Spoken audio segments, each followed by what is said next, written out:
Las dosis siguen llegando al país y antes de terminar abril, completaremos 3 millones de vacunados. Pero recuerda, para detener el contagio acude a la cita sin falta y recibe tu vacuna. El tapabocas no es opcional. Póntelo, lávate las manos, no una, sino muchas veces al día. Y mantén 2 metros de distanciamiento.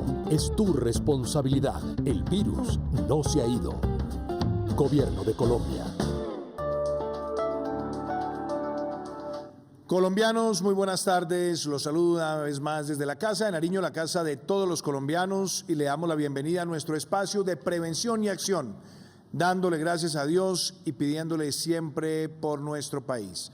También quiero reiterar el mensaje del uso del tapabocas, el distanciamiento físico, seguir los protocolos de bioseguridad, llevar el lavado constante de manos y evitar las aglomeraciones. También quiero hacer el balance de los principales indicadores relacionados con el COVID-19 para el día de hoy en Colombia.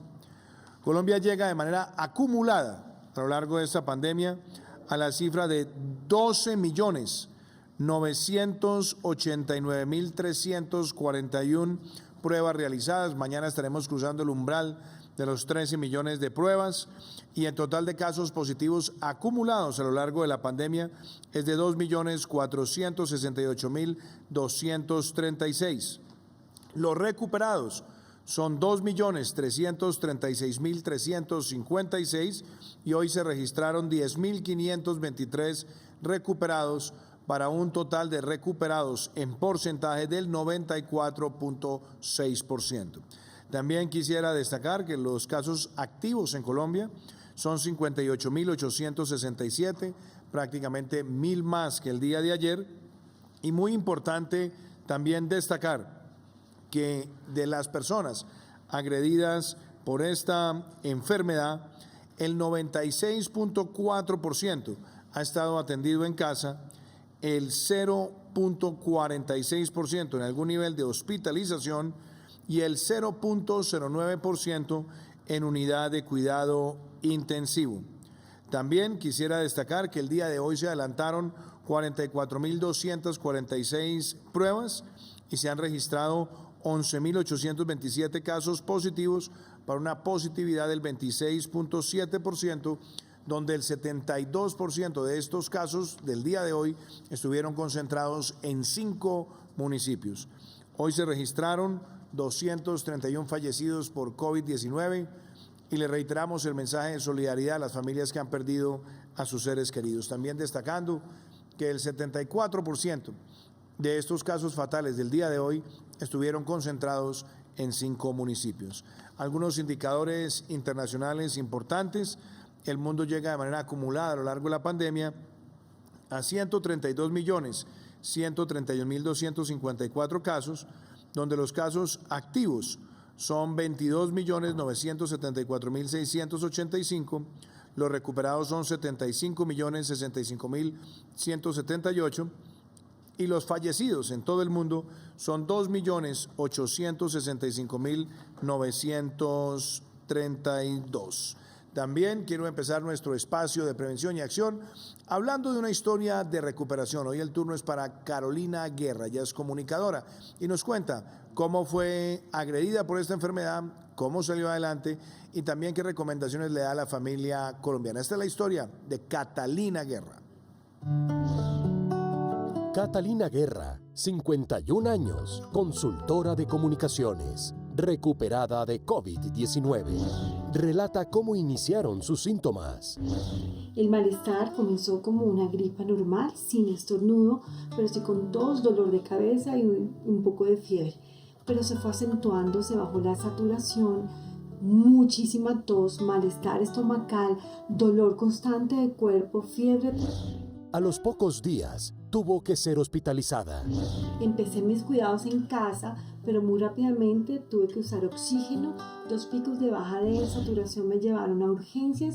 En una de esas oportunidades fui hospitalizada, pero el resto del proceso de enfermedad, 2 semanas, estuve en casa bajo el cuidado de mi esposo. Aún tiene algunas secuelas a causa de la enfermedad. Un poco de decaimiento a causa de los medicamentos que tuve que tomar y malestares varios que han ido apareciendo en este tiempo. Llevo apenas unas semanas ya de reincorporarme paulatinamente a mis actividades.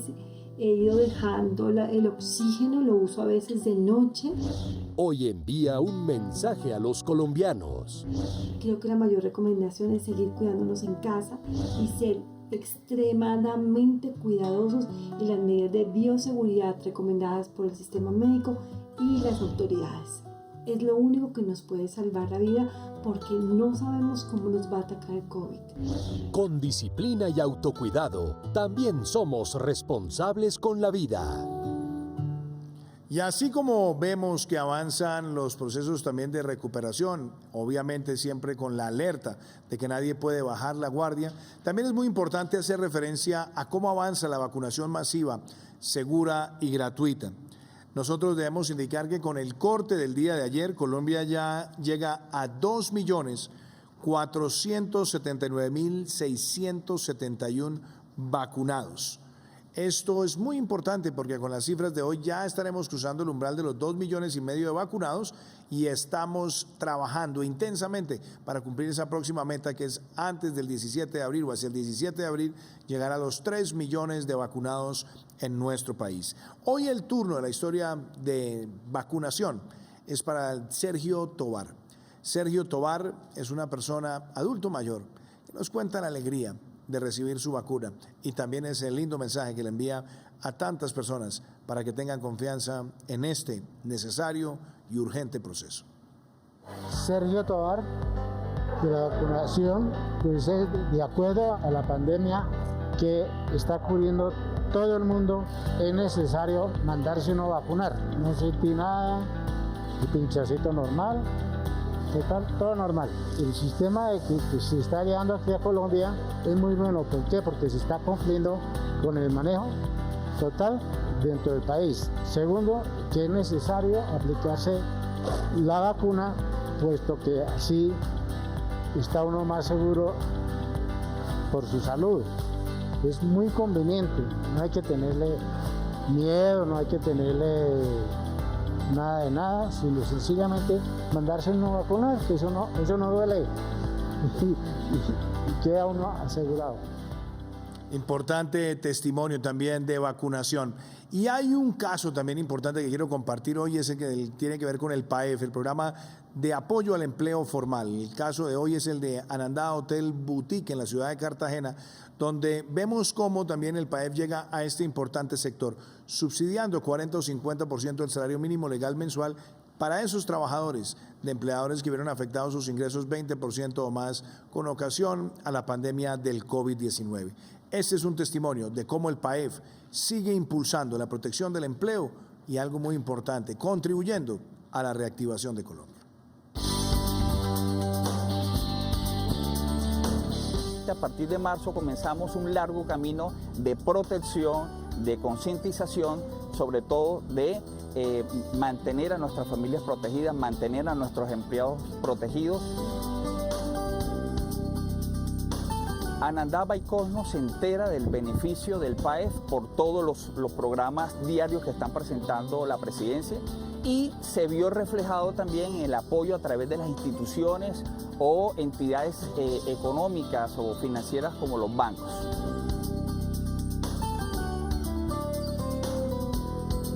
PAEF puntualmente benefició prácticamente a 6 empleados, madres cabeza de hogar, personas que vienen de estrato 1, personas que vienen de estrato 2 y después del mes de septiembre, gracias a la ayuda, hemos logrado recuperar unas 4 familias más. Sentimos realmente el acompañamiento del gobierno nacional. Permanente estamos viendo los esfuerzos que está haciendo para que la economía se reactive. Estamos viendo cómo el gobierno nacional proteja a nuestras familias, proteja a nuestros empleados y eso realmente, señor presidente, se lo agradezco desde el fondo de mi corazón. El turismo se lo agradece. Y está con nosotros el ministro de Salud, Fernando Ruiz Gómez. Hay un tema que ha sido de importante debate en Colombia y en el mundo, y tiene que ver con la adquisición de vacunas por parte de privados. Ya fue puesta a comentarios de la ciudadanía el borrador de resolución del Ministerio de Salud para permitir la adquisición de vacunas en nuestro país por parte de privados. Muy importante tener en cuenta que este es un proceso que se tiene que surtir de conformidad con los lineamientos establecidos por el Ministerio de Salud y donde claramente no se puede cobrar por esas vacunas. Se mantiene el principio de gratuidad, pero adicionalmente tienen que estar totalmente congruente y coherente con el Plan Nacional de Vacunación y cumpliendo con todos los requisitos en materia de refrigeración, de aplicación y por supuesto en los requisitos mismos de adquisición, porque únicamente se permitirá para aquellas vacunas que han sido autorizadas por parte del INVIMA para uso de emergencia. Como este es un tema muy importante, le voy a pedir al ministro que lo abordemos. Y también estaremos abordando las medidas adicionales que se han tomado con las autoridades sanitarias de la ciudad de Bogotá para este fin de semana a fin de prevenir un aumento de casos que pueda acelerar o precipitar un tercer pico en la capital de nuestro país. Pero antes de escuchar al ministro Fernando Ruiz, los invito para que conozcan las bases de este borrador de resolución que se abre ahora a comentarios de la ciudadanía. El Ministerio de Salud y Protección Social publicó para comentarios de la ciudadanía la resolución por la cual se establecen los requisitos para la adquisición e importación de vacunas contra el SARS-CoV-2 por personas de derecho privado. En el documento se estableció que los privados podrán negociar, adquirir e importar al territorio colombiano vacunas contra el COVID-19 bajo el cumplimiento de diversas condiciones. Entre ellas se encuentran que la vacuna a importar y adquirir debe contar con una autorización de uso de emergencia otorgada por el INVIMA, que se debe garantizar la aplicación de los biológicos en servicios de vacunación habilitados, las condiciones necesarias para la conservación de las vacunas y cumplir con los lineamientos establecidos por el Ministerio de Salud y Protección Social. Adicionalmente, el proceso de inmunización que se adelante con las vacunas adquiridas por privados deberá efectuarse a cero costos para los beneficiarios de su aplicación. El acto administrativo podrá ser consultado en la página de MinSalud y los comentarios se podrán hacer hasta el viernes 9 de abril. Sí, señor presidente, un saludo para usted, para los compañeros de gabinete, para todos los colombianos. Hoy tenemos efectivamente publicada en la página web del Ministerio este proyecto de resolución para comentarios hasta el día 4 de abril, comentarios en los cuales agentes privados que estaban muy interesados en la adquisición y provisión de vacuna dentro del Plan Nacional de Vacunación estaban esperando para poder adelantar sus negociaciones. Se establecen unas condiciones muy importantes para preservar tanto la integridad del plan de vacunación como el proceso de calidad para los colombianos en la vacunación. Entre ellos que es necesaria, como en las vacunas que compramos, adquirimos a nivel público, la autorización por parte del INVIMA de uso de emergencia. Esto quiere decir que si ya la vacuna ya tiene una autorización, no es necesario surtir nuevamente el procedimiento, sino utilizar la autorización que ya existe. Segundo, deben proveer una red propia de vacunación en las mismas condiciones del plan público, la cual debe estar habilitada, debe tener condiciones de habilitación por parte del Ministerio de Salud. Dentro de los servicios, esta red no debe competir con la red que estamos actualmente utilizando dentro del Plan Nacional de Vacunación. Deben garantizar una cadena de frío que mantenga las condiciones de la vacuna tal cual lo establecen los insertos y la aprobación por parte del INVIMA, y deben contar con una póliza de todo riesgo que garantice el manejo y gestión de la vacuna durante todo el proceso, desde el proceso de recepción de la vacuna hasta la aplicación final de dicho biológico. Deben cumplir con todos los lineamientos establecidos en el Plan Nacional de Vacunación, y no puede ser un plan aparte, sino debe ser un plan integrado a los lineamientos, prioridades y condiciones del Plan Nacional de Vacunación con las respectivas etapas. Deben igualmente asumir los costos de la aplicación, manejo del biológico hasta su final aplicación, como decía el presidente, con cero costo para la persona que recibe la vacuna. Deben también asegurarse de que se firme el respectivo consentimiento informado con todo el protocolo que se establece en los lineamientos del Ministerio de Información para las Personas. Deben utilizar la plataforma informática PyWeb 2 para diligenciar y registrar toda la población que pueda ser vacunada con vacunas adquiridas de naturaleza privada y radicar en el Ministerio de Salud su respectivo plan de vacunación. También importante, cualquier reacción adversa debe ser registrada dentro del sistema de vigilancia que tiene montado el Instituto Nacional de Salud en conjunto con el INVIMA, el sistema de farmacovigilancia, y la atención debe hacerse a través de las EPS del sistema de salud regular que manejamos en Colombia y que soporta todos los procesos para el manejo de vacunas y el manejo de efectos adversos. Y también ellos serán responsables de todas las condiciones contractuales incluidas dentro de la negociación, y con los compromisos que se adquieren serán responsables frente a los compradores y frente también a las personas que accedan a la vacunación. Este es un conjunto de medidas que están a disposición de todos. Se ha tratado de que se maneje con la mayor equidad y equilibrio, manteniendo la integridad del Plan Nacional de Vacunación, señor presidente.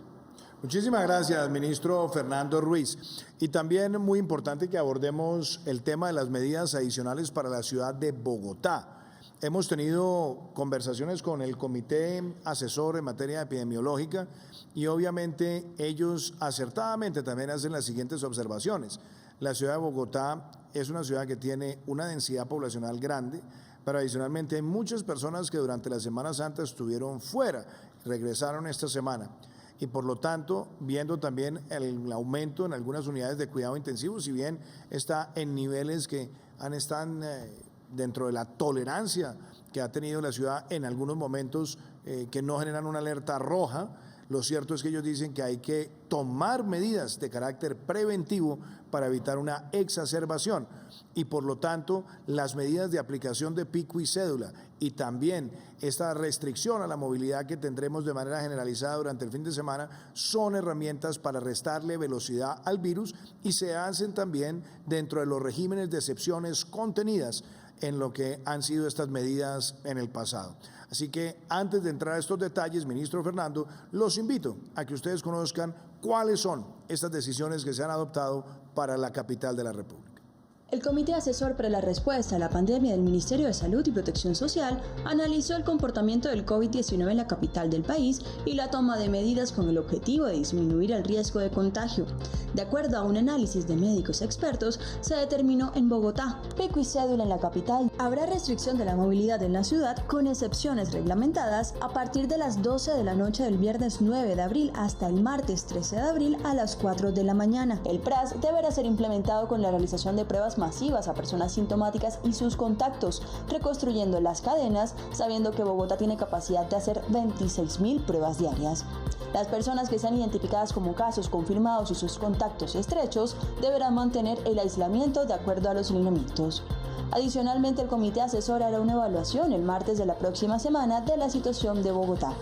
Se trata de un trabajo conjunto entre autoridades y ciudadanía para frenar el contagio por COVID-19 que requiere sostener las medidas de autocuidado como el uso de tapabocas, lavado de manos, distanciamiento y aislamiento en caso de presentar síntomas o ser contacto de un caso sospechoso o confirmado.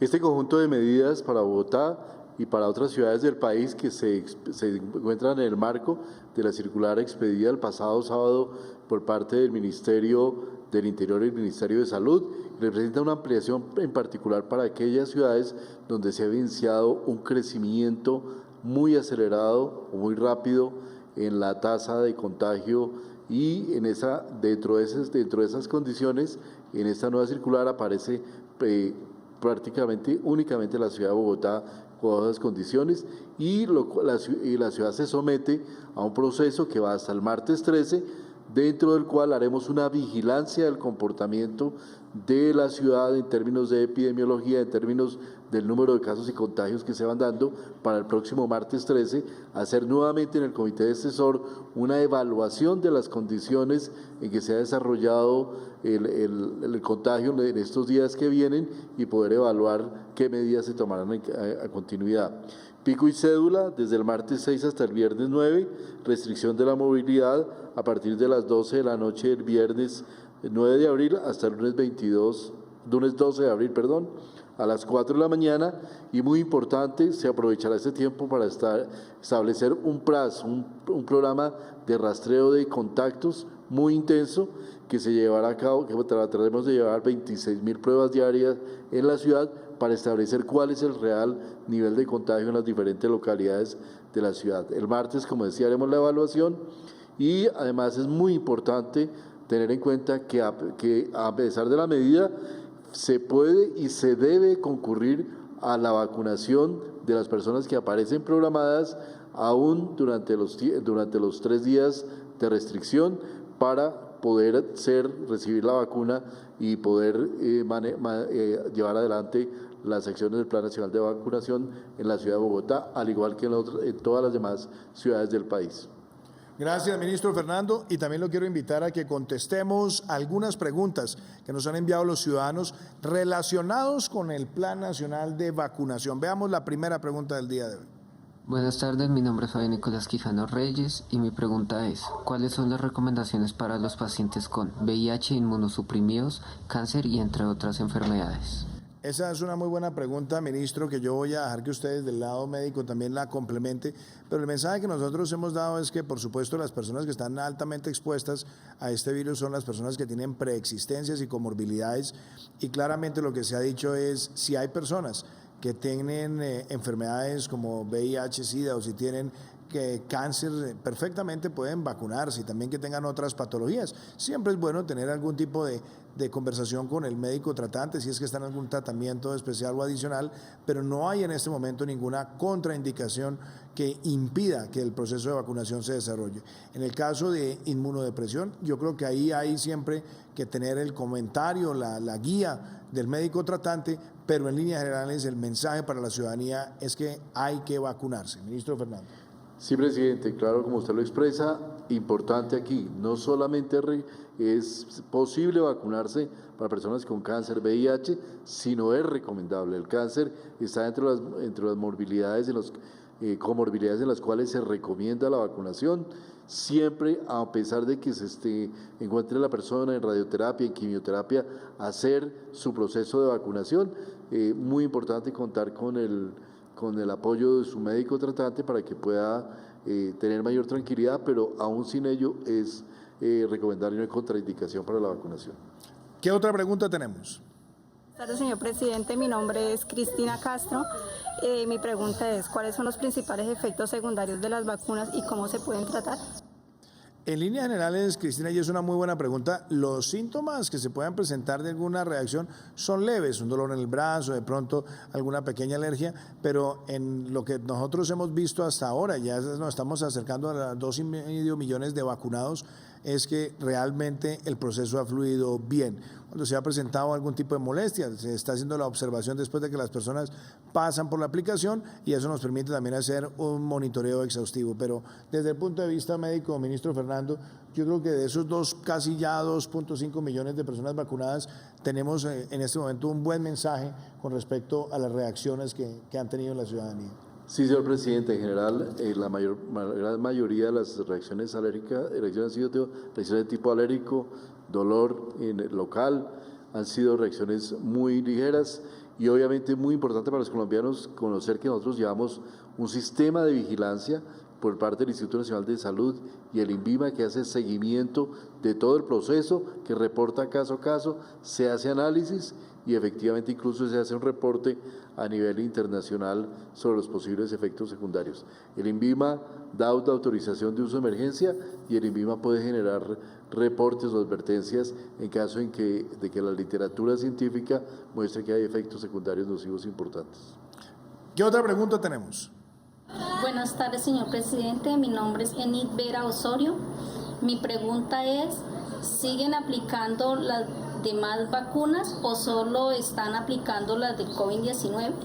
Gracias, doña Enid. El plan ampliado de inmunización que se adelanta todos los años también se sigue desarrollando. Le recuerdo, y es importante, lo hemos dicho varias veces también en prevención y acción, que este tipo de programas, el plan ampliado de inmunización, todos los años lleva a que en nuestro país se apliquen cerca de 25 millones de vacunas para alrededor de 10 millones de ciudadanos. Así que estos programas se siguen adelantando porque así como es importante enfrentar esta patología terrible del COVID-19, es muy importante también enfrentar otras patologías en nuestro país. Ministro Fernando. Solamente, presidente, un llamado a los padres de familia. El niño debe mantener su esquema de vacunación, no hay ninguna excusa para no hacerlo. Los servicios de vacunación en los puestos de salud de hospitales de Colombia están completamente habilitados y hay que hacer que el niño complete su carnet de vacunación, especialmente en las vacunas que pueden prevenir cualquier tipo de enfermedad infectocontagiosa. ¿Qué otra pregunta tenemos? Buenas noches, mi nombre es Erdulfo Urbeñas. Señor presidente, ¿hay algunas indicaciones especiales para los pacientes que toman anticoagulantes? Primero, la recomendación es que se vacunen y, por supuesto, si la persona tiene esa condición, debe también alertar o advertir al personal que le va a aplicar la vacuna para que se pueda buscar una aguja de un calibre indicado y adecuado y, sobre todo, que garantice la debida aplicación de la vacuna. Pero es importante dar el mensaje que la recomendación y el mensaje para las personas que tienen esta situación es que deben acudir a la vacunación. Ministro, desde el punto de vista médico.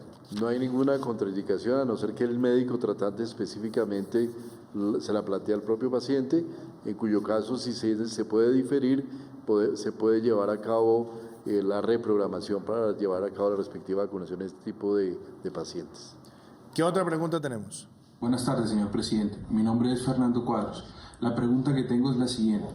Quisiera saber cómo se actualizan la base de datos de mi vacuna para saber la priorización. Muchas gracias. Muy buena pregunta. Las personas pueden acudir al portal de Mi Vacuna y pueden hacer también ese registro. También se hace la recomendación adicional de tener el llamado a la EPS para verificar que toda la información de la base de datos esté debidamente actualizada. Pero lo cierto es que siempre se carga en Mi Vacuna y se hace también el cruce de bases de datos con el Sistema General de Seguridad Social en Salud. Ministro Fernando. Estamos utilizando 18 bases de datos diferentes con cruces para poder hacer la analítica de datos necesaria para poder tener la base consolidada y obviamente se alimenta también con las postulaciones de las personas y en la medida que haya correcciones se van corrigiendo a lo largo del tiempo. También se van publicando a la medida que se va generando la respectiva etapa para el plan de vacunación. Y está con nosotros también el señor ministro del Interior, Daniel Palacios. Ministro, la resolución 8883, nueva resolución también que se adopta, que acompaña medidas de restricción, observación, prevención en distintos lugares del territorio nacional y que también le da pautas a los gobernantes locales para enfrentar el COVID-19, en lo que claramente nos tiene que llevar a todos a actuar para prevenir una intensidad severa en el tercer pico de la pandemia. Señor presidente, buenas tardes y un saludo a todos los colombianos que nos acompañan hoy en la emisión. Presidente, tal como lo ha establecido el señor ministro de la Salud y como lo anunciamos el día de ayer, el comité asesor estaría estudiando medidas adicionales para adoptar por parte de los mandatarios locales. Tal como fue la recomendación del comité asesor, lo que se ha establecido en esta nueva comunicación a los alcaldes y gobernadores es la que en donde se encuentra un municipio que tenga un incremento sostenido mayor al 20% en la ocupación del COVID, eso llevaría a tomar una medida adicional que se debe solicitar al comité asesor para que el comité asesor recomiende cuáles serían esas medidas adicionales. Como lo ha mencionado el ministro de Salud, la recomendación en este momento ha sido para Bogotá, quien tendrá pico y cédula de aquí hasta el viernes, y el sábado iniciará un aislamiento preventivo que irá hasta el día martes a las 4 de la mañana. Ahí, presidente, es muy importante mencionar que se encuentran vigentes para esos días todas las excepciones consagradas en el decreto 1076. Esas son unas excepciones que lo que garantizan es el acceso a todos los bienes de primera necesidad, todos los servicios de salud, y ahorita estaremos pasando un video, señor presidente, en donde se exponen claramente todas las excepciones. Pero es muy importante mencionar que todo lo que es el comercio electrónico, los servicios a domicilio están absolutamente autorizado, que como mencionaba el ministro de Salud, todo lo que es acceso a la salud, incluyendo la vacunación, también se encuentra autorizado. Y tendremos, presidente, unos dispositivos por parte de nuestra policía que harán no solamente cumplir las medidas de obligatorio cumplimiento como es el aislamiento, sino también garantizar todas las excepciones para que los ciudadanos puedan tener acceso a ellas. En ese sentido, presidente, nos gustaría presentar a los colombianos este video que explica las excepciones para lo que será este fin de semana en la ciudad de Bogotá. El Gobierno Nacional, a través de los Ministerios del Interior y de Salud y Protección Social, emitió las circulares 8744 y 8883 de 2021 con una serie de recomendaciones para que gobernadores y alcaldes adopten medidas que permitan disminuir el riesgo en el contagio del COVID-19 luego de la temporada de Semana Santa, las cuales estarán vigentes hasta el próximo lunes 19 de abril de 2021. Los mandatarios locales deben tener en cuenta las excepciones señaladas en el Decreto 1076 del 2020, tales como la asistencia y prestación de servicios de salud, adquisición y pago de bienes y servicios, asistencia y cuidado a niños, personas mayores de 70 años, con discapacidad o enfermos con tratamientos especiales que requieren asistencia de personal capacitado. Se permite en todo momento el tránsito de personas y vehículos que para su retorno se movilicen en las fechas señaladas, así como los servicios domiciliarios. También entran en las excepciones quienes laboren en la cadena de producción, abastecimiento, almacenamiento, transporte, comercialización y distribución de medicamentos, productos farmacéuticos, productos de limpieza, desinfección y aseo personal para hogares y hospitales, así como las actividades de los servidores públicos y contratistas del Estado que ejerzan funciones para mitigar y atender la emergencia sanitaria y que garanticen el funcionamiento de los servicios del Estado. Bajo ninguna circunstancia se puede prohibir el acceso presencial para la adquisición de bienes de primera necesidad durante la restricción nocturna de movilidad, y no está prohibido el expendio de bebidas embriagantes ni su consumo en restaurantes, como tampoco su comercialización a través de plataformas digitales o de domicilios. Muchísimas gracias, ministro Palacios. Y está también con nosotros el doctor Víctor Muñoz, el director del Departamento Administrativo de la Presidencia de la República, para que podamos compartirles a ustedes los detalles de la llegada de vacunas para los próximos días. Y una vez más, reiterar el mensaje, la meta de este año, 35 millones de vacunados. Y nuestra meta de cara al 17 de abril, 3 millones de vacunados en Colombia. Doctor Víctor, hablemos del flujo de vacunas que tenemos para las próximas semanas. Presidente, buenas noches a los colombianos. Es muy importante para hablar de las cifras comenzar en este momento de cuál es la base en la que nosotros nos encontramos.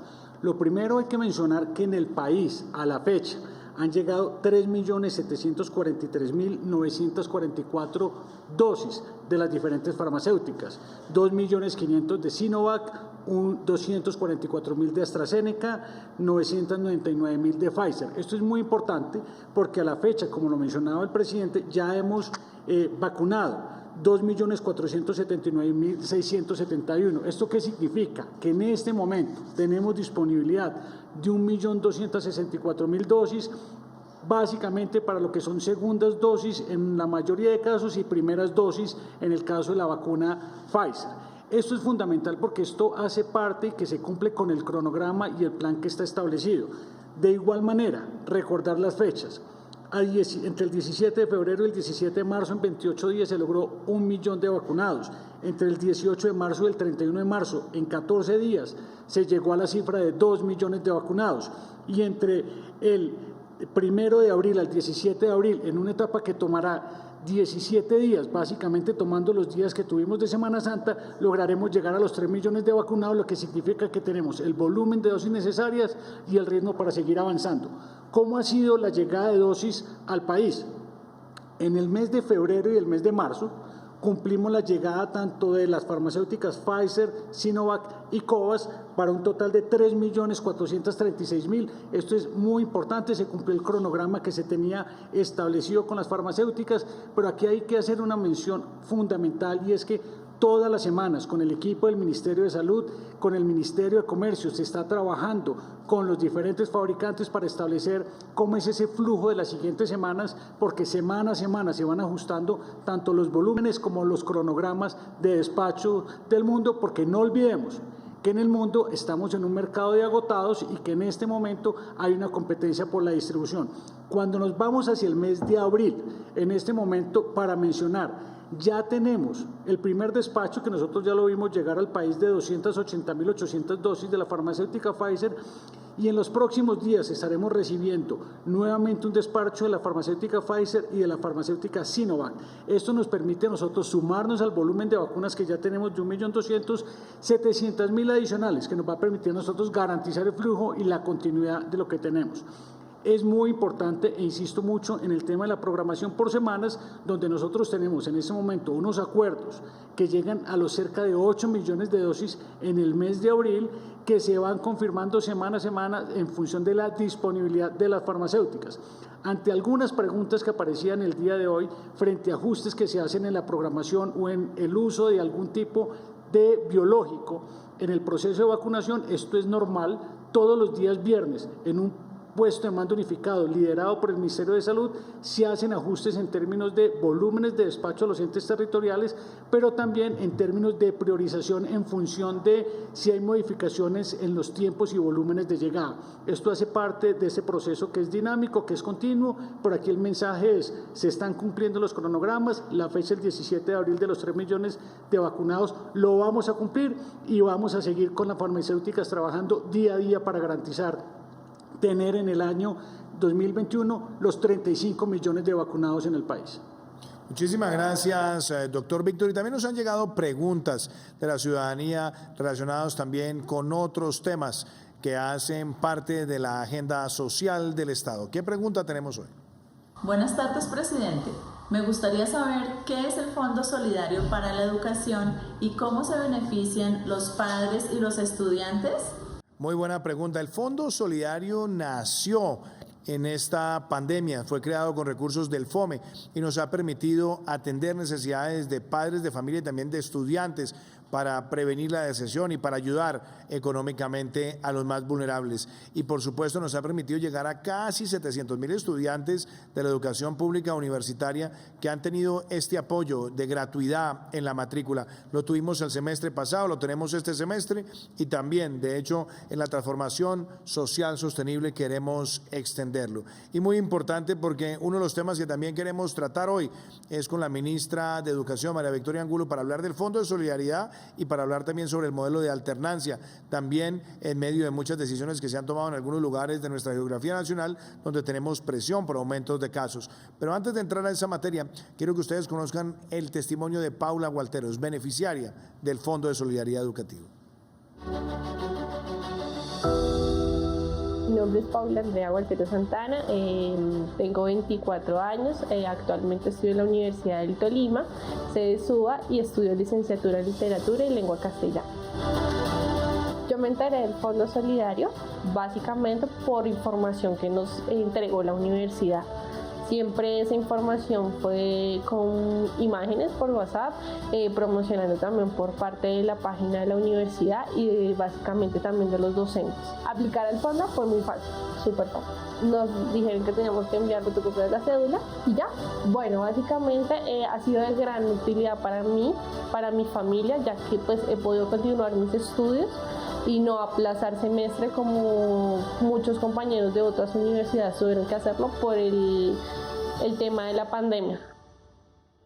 ¿Cuáles son mis sueños? Básicamente pues terminar la licenciatura en Literatura y Lengua Castellana, y cómo los puedo seguir alcanzando, seguir trabajando para lograr todo lo que quiero. Muchas gracias al Fondo Solidario para la Educación. Gracias, presidente. Buenas noches, compañeros, y a toda la familia colombiana. Evidentemente, presidente, el Fondo Solidario para la Educación fue una oportuna y necesaria respuesta a las familias. Y usted dio el testimonio de una joven. Usted mencionaba ahorita un número, más de 671.000 estudiantes apoyados. Y hay historias de sus familias, de sus abuelos, de todo el núcleo familiar que reconoce estos apoyos como fundamentales. Si le parece, conozcamos también el testimonio. Nos acompaña Sara Quevedo, que es abuela de uno de los beneficiarios y que vio directamente cómo esto impidió que su nieto abandonara los estudios y que, por el contrario, redoble esfuerzos y continúe en educación superior. Mi nombre es Sara Quevedo Ramírez. la abuelita de Brian Jiménez, tenía desde muy pequeñito. Pues en esta pandemia que estuvimos bastante apretados de plata y todo, nos sirvió mucho para él y para nosotros. Más tranquilidad, más seguridad de que podemos ayudarle para el estudio y todo. Yo creo que le sirven mucho porque él tiene muchas metas, él es juicioso, quiere salir adelante. Pero de verdad los recursos que tenemos nosotros no podemos dar. Muchísimas gracias al gobierno. Muchas gracias, un saludo. Y igualmente, presidente, recordar lo siguiente: Fondo Solidario y alivios de ICETEX apoyaron a la familia colombiana. Son 130.000 beneficiarios del proyecto ICETEX, y dos temas que usted ha mencionado. El proyecto que llegará al Congreso de esta transformación social sostenible tiene un punto muy importante en educación, y que podamos continuar con este fondo es vital. Esa es la propuesta. E igualmente tenemos radicado el proyecto de reforma de ICETEX, de transformación, y allí también la idea, presidente, es continuar con los auxilios, con los alivios y mejorar las condiciones para los jóvenes del país para acceder a educación superior. Gracias, ministra María Victoria. Y también está con nosotros la ministra de Transporte, Ángela María Orozco. Ministra Ángela María, reactivación segura. El pasado 31 de marzo estábamos adjudicando proyectos muy importantes de infraestructura en todo el territorio nacional. Y a mí me parece muy importante que hagamos ese barrido. Pero, ministra María Victoria, antes de darle palabra a la ministra Ángela, había un tema también muy importante que usted quería tocar relacionado con alternancia, porque nos han llegado preguntas de padres de familia. De pronto le doy a usted la palabra primero para abordar ese tema y seguimos con la ministra. Gracias, presidente. Lo hacemos de manera rápida, pero es información que quieren saber todas las familias. Me va a acompañar unas imágenes de apoyo. Estuvimos, presidente, hoy en Girardot, porque el proceso de alternancia no puede parar, y lo estamos trabajando de la mano con el ministro de Salud, quien reitera en todos los espacios que esto es una prioridad de salud pública, obviamente entendiendo las fases de la pandemia y teniendo una coordinación. Aquí tenemos que actuar de manera colegiada, y el ministro y el Ministerio de Educación así lo logramos disponer en la circular emitida la semana anterior, presidente, y evidentemente hoy había una respuesta, por ejemplo, ministro, a municipios de Antioquia, a la situación de Medellín, que ameritaba que tuviéramos un cese para hacer un trabajo en casa y retornar, pero recordar a las demás entidades territoriales del país que es muy importante no bajar la guardia, seguir adecuando las aulas. Tenemos, presidente, más de 1 millón de alumnos, pero tenemos que llegar a todos. Ese es el mensaje, y en Girardot pudimos ver cómo todas las instituciones públicas ya entraron en alternancia, las instituciones privadas también, y el mensaje con el señor alcalde, que estará también conectado, es lograr el 100% de alternancia en Girardot. Gracias, ministra. Pero entonces hagamos una cosa, inclusive antes de abordar los temas de reactivación segura, el doctor Francisco Lozano, el alcalde de Girardot, está con nosotros. Alcalde, muy importante que nos cuente el barrido de cómo se ha adelantado este proceso de alternancia en el municipio, y también yo quiero hacerle la pregunta de una vez, que usted nos hable del alcance que han tenido los programas sociales como ingreso solidario, devolución del IVA y fondo también de seguridad educativa, este fondo de solidaridad educativa. Presidente Duque, muy buenas noches a usted, a todo su equipo y a todos los colombianos. Hemos tenido la visita de la ministra María Victoria el día de hoy, en donde tuvimos la oportunidad de mostrar cuál ha sido el proceso y el desarrollo para la implementación de la alternancia en el municipio de Girardot. Con gran éxito, el 100% de todas las instituciones educativas públicas y más del 90% de las privadas hoy tienen el plan de alternancia, un plan de alternancia gradual, progresivo y seguro, el cual le brinda garantías no solamente a los estudiantes, sino también a todos los profesores que se encuentran en este momento supliendo este plan.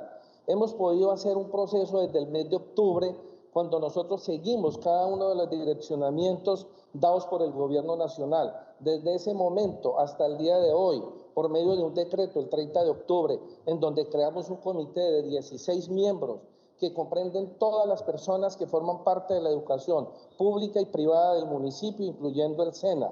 En este momento también tuvimos la oportunidad de recibir del FOME una participación o un aporte y una asignación del municipio, en donde se compraron todos los equipamientos de bioseguridad para brindarles a los niños y a las niñas y a los adolescentes, incluyendo los maestros, toda la tranquilidad y la seguridad dentro de las instalaciones públicas para que el retorno a clases sea seguro y no tengan ningún problema de que los padres de familia puedan tener la tranquilidad, que el sitio más seguro hoy es las instituciones educativas que de pronto dejar a nuestros niños en la calle mientras los padres salimos a trabajar. En ese orden de ideas, presidente, Girardot cumple con el 100% del modelo de alternancia y seguimos trabajando para que ello se siga supliendo. También hemos trabajado de la mano con el DPS todos los programas sociales que hemos tenido en el municipio de Girardot y estamos muy agradecidos con su gobierno, presidente.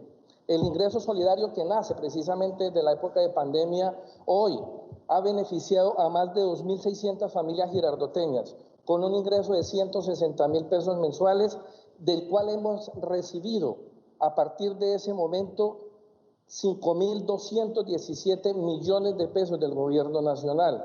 Adicionalmente, Familias en Acción, que es un programa muy bueno, donde tenemos 2.419 familias. Hoy en el municipio de Girardot hemos recibido 1.336 millones de pesos. Pero esto es muy importante decirlo y darle las gracias a su gobierno, presidente. Girardot, después de las 2.419 familias que tiene, el DPS nos ha dado la oportunidad de poder incluir 2.500 familias más en el municipio de Girardot para que se sigan beneficiando de este programa social que se llama Familias en Acción. Para nosotros es muy importante. 47 jóvenes hoy de Girardot forman parte del Fondo Solidario para la Educación. Esto quiere decir que la deserción en el municipio de Girardot no ha sido tan impactante como en otras partes del país y seguimos trabajando para brindarles confianza, garantía y todo el respaldo a nuestros niños para que no tengan temor sus padres de llevarlos a clase y hacer que sea, como dijimos hace un segundo, progresivo y seguro el regreso a clases. Muchísimas gracias, alcalde. Es un gusto una vez más tenerlo en Prevención y Acción, doctor Lozano. Y ministra, pregunta rápida frente a lo que estaba diciendo el alcalde. Ya llega él a 100% del modelo de alternancia en Girardot, pero ha salido también una circular entre el Ministerio de Educación y el Ministerio de Salud que le da claridad a los padres. ¿Cuándo y dependiendo de qué indicadores se estarán tomando medidas que restrinjan también la participación presencial en el sistema educativo? Correcto, presidente. 2 mensajes. Continúa la alternancia, lo hacemos con responsabilidad de la mano del Ministerio de Salud y las entidades territoriales que por el comportamiento de las variables epidemiológicas así lo requieran, enviarán la data que permitirá hacer trabajo en casa mientras mejoran las condiciones y continuar con alternancia. Veamos un video, presidente, que resume todas las medidas allí tomadas. Los Ministerios de Salud y Protección Social y de Educación Nacional emitieron la circular 26 con el fin de continuar con las actividades académicas presenciales en alternancia y con las medidas de bioseguridad para toda la comunidad educativa. ¿De qué trata la circular 26? La circular 26 reitera la obligación para todos los servidores públicos y los particulares de realizar la apertura de las escuelas y colegios como una prioridad de salud pública. Recomendaciones. Primero, avanzar y mantener la apertura de instituciones educativas y de las clases presenciales de acuerdo con los lineamientos del Ministerio de Educación Nacional y las directrices sobre alternancia educativa.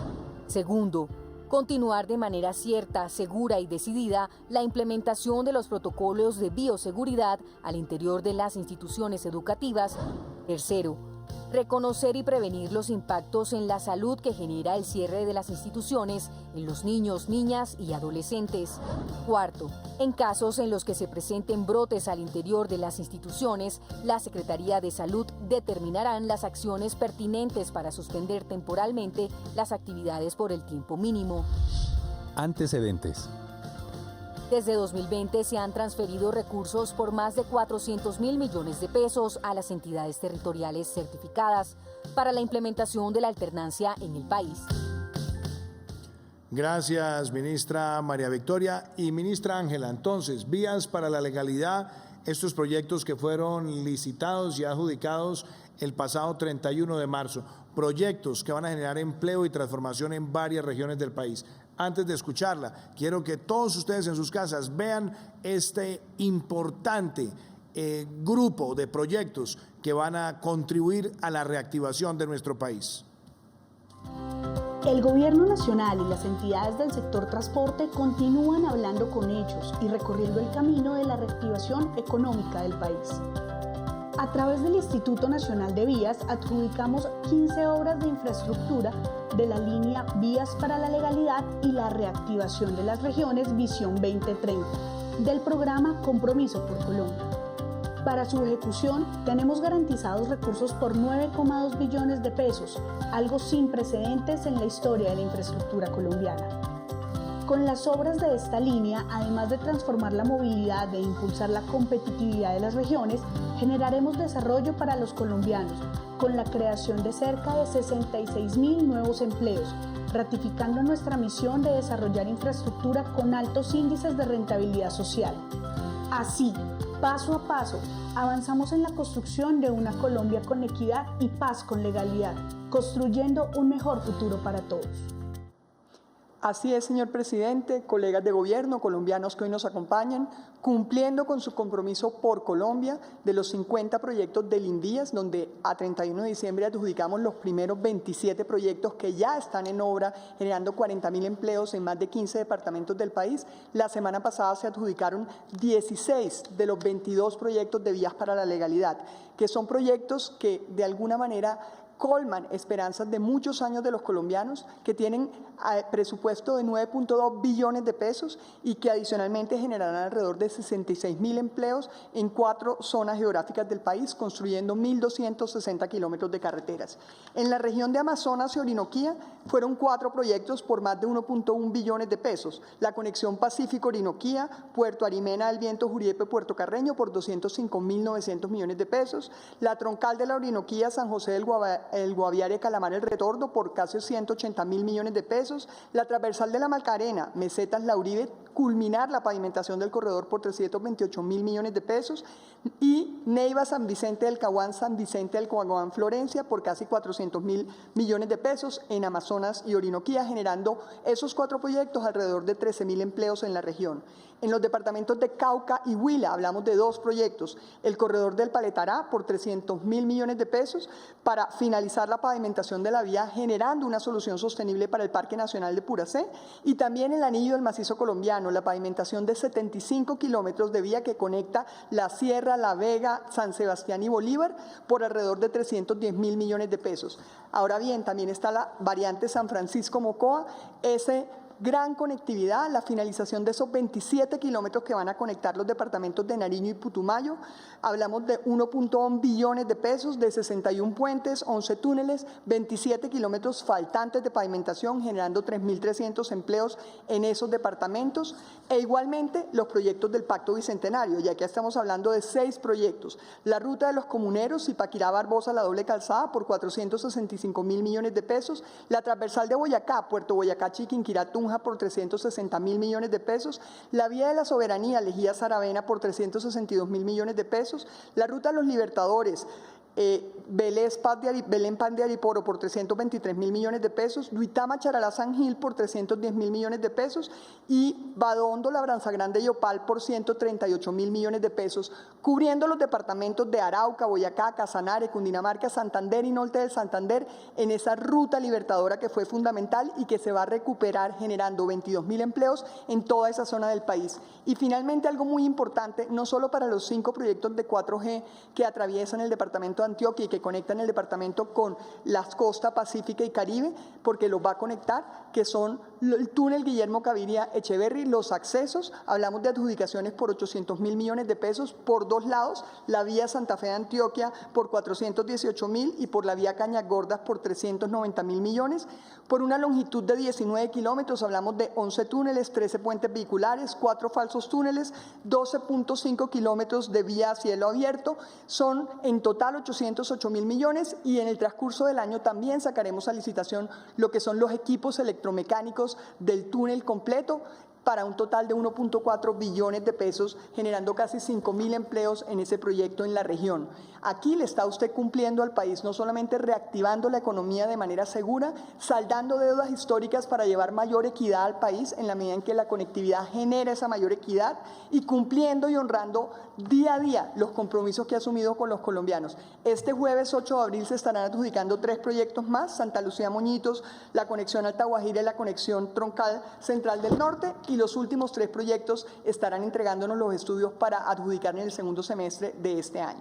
Muchísimas gracias, ministra Ángela Orozco. Y también en la reactivación segura, la infraestructura deportiva es muy importante, más aún en el día de hoy, que es el Día Internacional del Deporte. Viceministra Lina Barrera, proyectos que se están desarrollando en el país de reactivación segura con el deporte. Gracias, presidente. Sí, queremos contarle a todos los colombianos que hemos firmado 77 convenios en diciembre de 2020, donde vamos a impactar a más de 10 departamentos y vamos a llegarle a 68 municipios del país. Estos 77 convenios tienen una suma de 315.000 millones de pesos, generando 589 empleos directos y 20.758 empleos indirectos, presidente. Pero también para la realización de la Copa América, que se va a llevar a cabo del 11 de junio al 10 de julio en nuestro país, vamos a invertir más de 10.000 millones de pesos en la adecuación de los escenarios de los estadios del Pascual Guerrero de Cali, del Metropolitano de Barranquilla, del Atanasio Girardot de Medellín y del Campín en Bogotá.